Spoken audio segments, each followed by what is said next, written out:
Welcome to Christian Financial Perspectives, where you're invited to gain insight, wisdom, and knowledge about how Christians integrate their faith, life, and finances with a biblical worldview. Here's your host, Christian investment advisor, financial planner, and coach, Bob Barber. Welcome to another episode of Christian Financial Perspectives. Once again, thank you so much for either watching or listening to our episode today. We're so glad you chose to join us. Bob, what do we got for today? Well, Shawn, I built this program because I know you and Jenna are thinking about buying a new car. So We have been for about a year and a half or so. Yeah.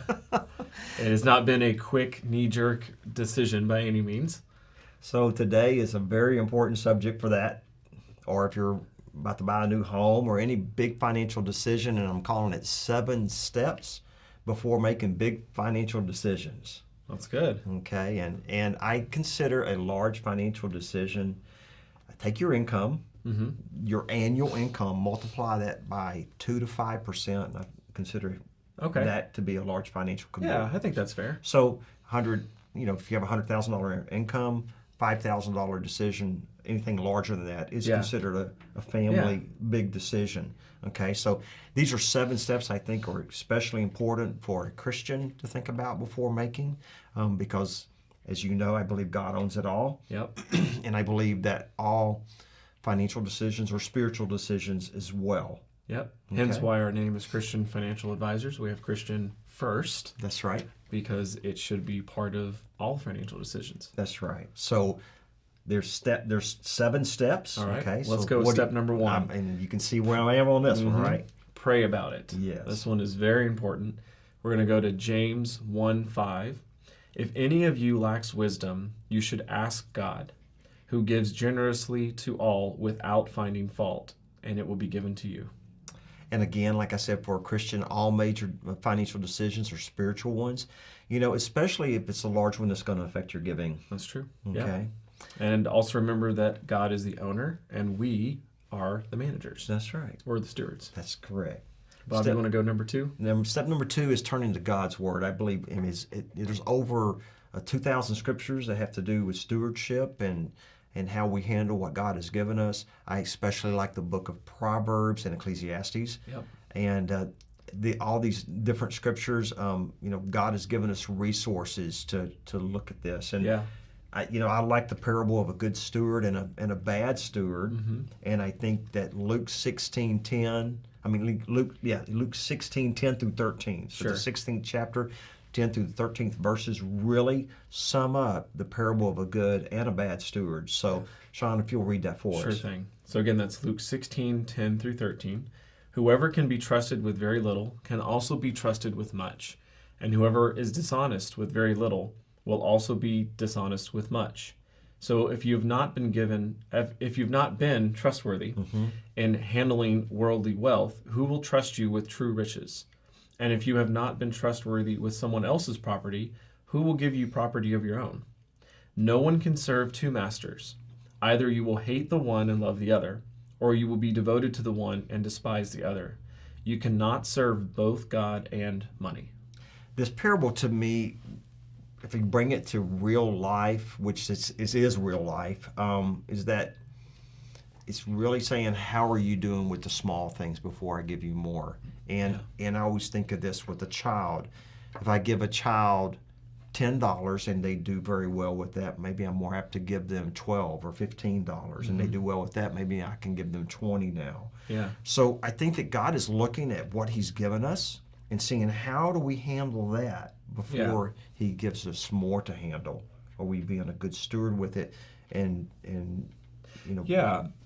being just good mathematically as well with it? Yeah, but also it kind of goes back to that, serving 2 masters, you can't do it. You have to serve one or the other. So when you're looking at a big financial decision and what to do with this money that's been entrusted to you, are you either serving God and seeking His wisdom from His Word on what you should do, or are you serving money, i.e. yourself? Right.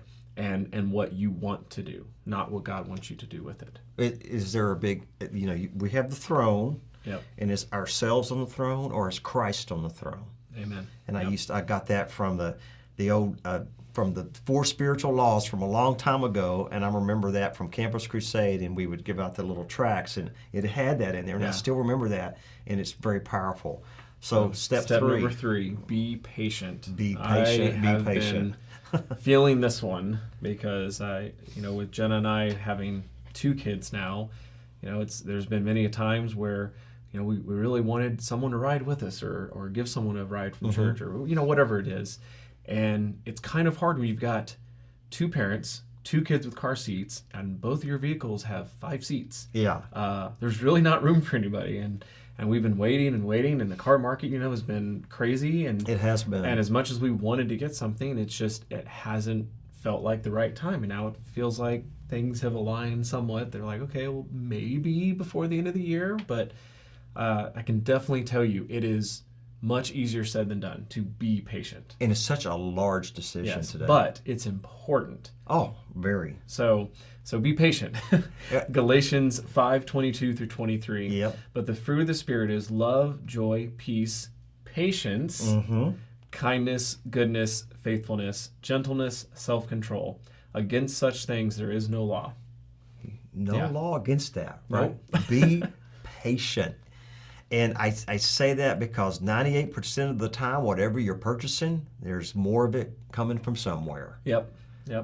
And it's really interesting because I bought a new car, and I was patient, but they said they were trying to get me to push you to buy it because there's not going to be any more coming. Well, what's interesting, when I went to pick it up the very next day, they were delivering some cars and just like it. Okay, all right. So and don't buy into it's only on sale this one time. There's always going to be other options, but boy, people can get caught up into that. And while being patient, while exercising that patience, use the time for research. Is there a viable alternative that is less money? Yeah, that's right. If you're going to make a large purchase, research the cost of the item extensively. Like when you're looking at a home or you're looking at that car, it's not just the purchase price, but it's the ongoing maintenance and the cost of actually owning and operating it. Sometimes people say, "Oh, I can get this nicer item for a good price," but then they don't realize the actual cost of ownership is quite a bit higher than they expect, and then they get into a bind later. And that takes us into our 4th step, which is, use math. Use math. Do a complete financial analysis of the possible purchase. Especially this has to do with real estate and say a second property. Look at what that's going to cost you. Luke 14:28. For which one of you, when he wants to build a tower, does not first sit down and calculate the cost to see if he has enough to complete it? Okay. It's a good one. It's almost like scripture. There's a lot of scriptures on making wise decisions and finance and stewardship. Yep. Now, you're going to love this first one right here, right? So what will the major purchase be worth in 3 to 10 years? No kidding. What would investing those same funds in a growth or balanced portfolio be worth in 3 to 10 years? You could be going opposite directions, right? Yeah. Because we do know you take money out for a car, and in 10 years, that car is going to be worth about 20% of what it was worth. And if you had kept that money in a balanced fund, it's going to be worth possibly, there's no guarantees. Okay. Yeah. We always have to say but that. It should be worth more. Right. Future performance is no guarantee there. But based on history, it could be worth double. So you take $50,000 out for a car, that's going to be worth $15,000 in 10 years, and you take might be worth a little or more, that $50,000 could be worth $100,000. So what? Yeah, I don't know. But I'm just telling you, you really need to think about that and put the math behind it, where it's logic. It always makes me think of when I know you had a client one time. They wanted to take everybody on the extended family on a cruise, and the cost of it is X amount today. Right. Okay. Well, how many years do you have left in retirement? So what is the future value of that same amount?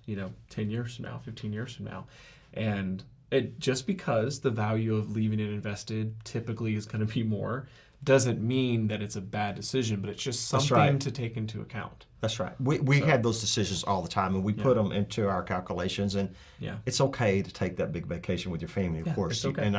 And many times I look at it and say, yeah, you're fine. You're good there. Or if you want to do a major remodel, or you want to buy that second home, we're not saying you can't do these big financial decisions. I'm just saying there's a lot of things that go into it, like these steps that we're talking about. Exactly. And you need to understand too, if you're going to have to borrow the funds to buy that car, or to buy that home, or to buy that boat, you are really presuming upon a future that you have no idea about. I mean, there's no certainty. None of us know if we're going to be here tomorrow. Yeah. Okay. So then that ongoing cost, like I mentioned a little bit ago, what is the major purchases monthly and ongoing annual cost? Yes. Because again, any kind of asset, especially a major financial purchase, there's going to be ongoing cost. That's and right. You need to make sure that that is not prohibitive enough where it's not worth it. So this next one is one I'm always saying around here a lot, right? Yep. Step 5, keep emotions out of it. Emotions should never be involved in a financial decision. I know that's hard. You really have to be disciplined with that, and to get those emotions out of the way, because I always say this: emotions and finances mix together like oil and water. They don't. They don't, and they never should. Kind of makes me think of the previous ones about being patient and using the math. Right. That patience and waiting a little bit, don't make that quick decision, and then looking at the math kind of helps you with step 5 to keep the emotions out. It does. Because otherwise, we are emotional creatures. It's hard to keep out if we don't have something to provide those guardrails. And how about this next one under emotions? Who'd have thunk it, right? Right? Is it a need or a want? Exactly. Yeah. Right. A want is okay if you can easily afford it, but not if you can't. And we can run those calculations. We do it every day here, and it is nothing. Like I'm saying, there's nothing wrong with that new car. There's if you can afford that second home that you want to buy, or you can that boat, as long as it doesn't affect your giving. Exactly. You think about that. Step number 6. Seek experienced financial advice. Job 12:12. Go ahead. Sorry. Yeah. Is not wisdom found among the aged? Does not life bring understanding? Long life. Yes, long life. Does not long life bring understanding? Does not long life bring understanding? Okay, so this gray, it's not bad, okay? It's not bad to go to somebody that has a little bit of gray in their hair and ask them. So at first, I feel like you should always discuss the purchase with your spouse. Right.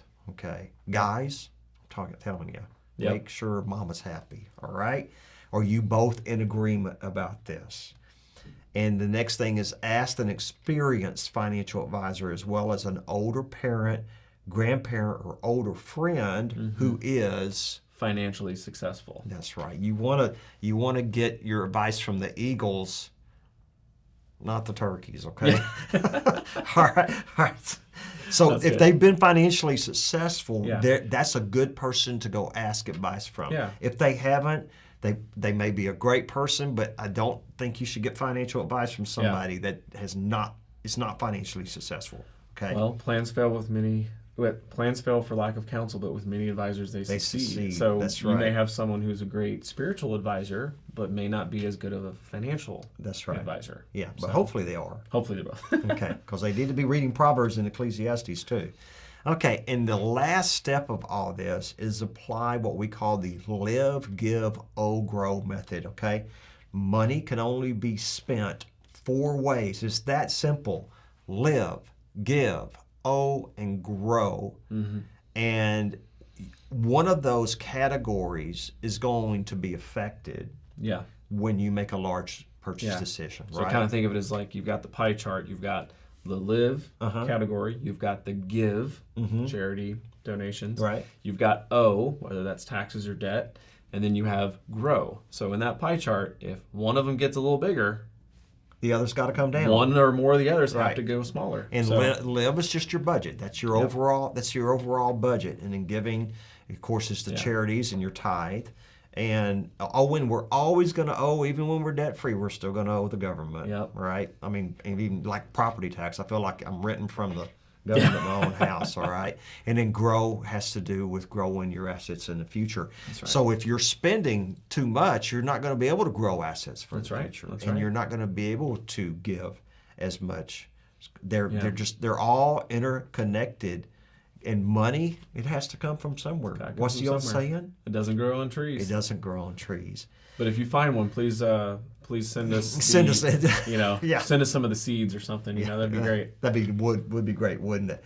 And I have a caution in here at the very end of today's program too, that many small purchases on a monthly basis can actually equal a large purchase. That's right. You think about that. If you did have to finance a large purchase, the small purchases could add up to the same monthly payments. So this is an easy trap to fall into. Yeah. And it shows the importance that we have to have a good monthly budget. That's right. And stick to it. Because it may not be a $5,000 budget, for example, like we were talking about earlier. But what if you just have multiple things over a couple months that are $1,000 or $1,500? Yeah. You're like, oh sure, let's buy the new appliances. We don't actually need them because everything's working fine, but let's just go ahead and buy the new appliances. Or just watch those Amazon trucks nowadays, because it sure is easy to just say, I want that dress, I want that shirt, I want those pants, I want this, I want that. And there's $600. Yeah. Yep. Just like that. Okay. So making big financial decisions is okay. Okay. It's not bad as long as it's done with wisdom, insight. It doesn't affect your present or future giving. It doesn't affect your present or future savings. You have a really good understanding of all the cost involved. You can afford it, and hopefully it will appreciate in value, so you're not just throwing money away, or will at least retain some of its value over the years. So That's right. We hope this episode has helped you in your future large decisions. And if you need a good financial advisor, we'd like to be that one and help you through all of life's major financial decisions. Give us a call or text at 830-609-6986 anytime during our regular business hours. You can also visit us on the web at christianfinancialadvisors.com. Once again, thank you so much for joining us today. God bless, and until next time. Thank you so much for watching. If you enjoyed that video, be sure to like and comment and subscribe to our channel so you can get future updates. You can also follow us on social media, handle shown on screen. In the meantime, check out one of these other videos.